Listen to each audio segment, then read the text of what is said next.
Welcome to அம்மா சமையல் ஆரோக்கியம். நீங்கள் பார்க்குறது வந்து பச்சை பயிறு, முளை கட்டின பச்சை பயிறு தோசை. இதில் வந்து இட்லி மாவு கொஞ்சம் கலந்துருக்கேன். பச்சை பயிரில் வந்து ஒரு இஞ்சி, 2 பச்சை மிளகா, கொஞ்சம் சீரகம், பெருங்காயம் வச்சு அரைச்சிட்டு அது கூட இட்லி மாவு கொஞ்சம் ஒரு 2 டீஸ்பூனு ரவை, உப்பு போட்டு கலந்துட்டு இந்த மாதிரி மாவு ரெடி பண்ணி வச்சுக்கணும். ஒரு தோசை ஊற்றிருக்கேன் பாருங்கள். நல்ல சூப்பராக இருக்குது, அருமையாக. நான் இன்னொரு தோசை ஊற்றி காமிக்கிறேன்.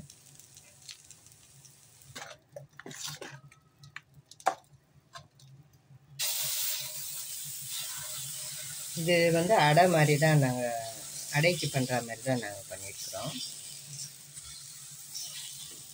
இது வந்து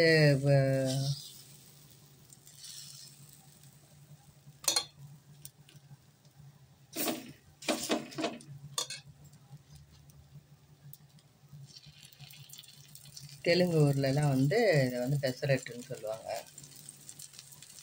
இது வந்து நான் வந்து வீட்டில் முளை கட்டலை, கடையில் வந்து முளை கட்டின பயிரை வாங்கிட்டு வந்து அதில் வந்து ஒரு துண்டு இஞ்சி, 2 பச்சை மிளகாய், ஒரு அரை டீஸ்பூன் சீரகம், கொஞ்சம் பெருங்காயம் இதை கலந்துட்டு அரைச்சிட்டு அதுக்கப்புறம் கொஞ்சம் இட்லி மாவும், ஒரு 2 டீஸ்பூன் ரவை, உப்பு இது போட்டு நல்லா கலந்து வச்சுட்டு இந்த மாதிரி தோசையாக ஊற்றிட்டேன். மாவு கம்மியாக இருக்குதுன்னாலும் அந்த சமயத்துலையும் செய்யலாம். இல்லை இட்லி மாவு இருக்கும்போதே கூட நம்ம வேறு டிஃபன் சாப்பிட்ணும் அப்படின்னா இதை செய்து சாப்பிடலாம். இதுக்கு வந்து கார சட்னி நல்லாயிருக்கும். எங்கள் வீட்டில் சாம்பார் இருக்குது, அதனால் சாம்பார் தொட்டு சாப்பிட போகிறோம். நல்லா சூப்பராக வருது பாருங்க. 2 பக்கமும் திருப்பி போட்டு எடுத்தால் பெசரட்டு ரெடி. இந்த மாதிரி பிள்ளைங்களுக்கும் செய்து கொடுக்கலாம். நம்ம வீட்டிலேயே கூட முளை கட்டினோன்னா அதை வந்து ஒரு 2-3 மணி நேரம் ஊற வச்சுட்டு ஃப்ரிட்ஜில் வந்து இது பண்ணி வச்சிட்டோம்னா நல்லா சூப்பராக வந்துடும். எங்கள் வீட்டில் சாம்பார். ஓகே,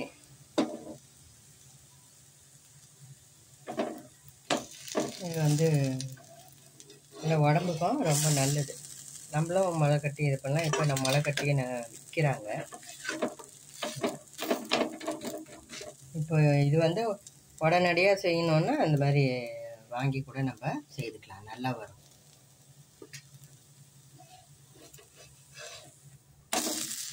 அருமையாக இருக்குது பாருங்க.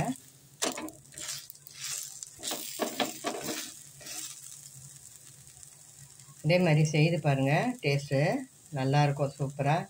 இதுக்கு கார சட்னி வச்சிங்கன்னா இன்னும் ரொம்ப நல்லாயிருக்கும். வெங்காய சட்னி, கார சட்னி இதெல்லாம் சூப்பராக இருக்கும். இந்த வீடியோ உங்களுக்கு பிடிச்சிருக்கோன்னு நம்புகிறேன். பிடிச்சிருந்தா லைக் பண்ணுங்கள், ஷேர் பண்ணுங்கள், எங்கள் சேனல் சப்ஸ்கிரைப் பண்ணுங்கள். அப்படியே பக்கத்தில் உள்ள பெல் பட்டனை கிளிக் பண்ணிங்கன்னா எங்களோட ஒவ்வொரு இதுவும் நோட்டிஃபிகேஷனாக வந்து சேரும். தேங்க்ஸ் ஃபார் வாட்சிங்.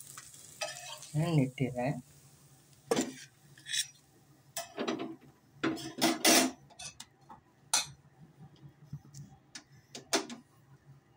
சரி, இன்னொன்று ஊற்றிடுறேன்.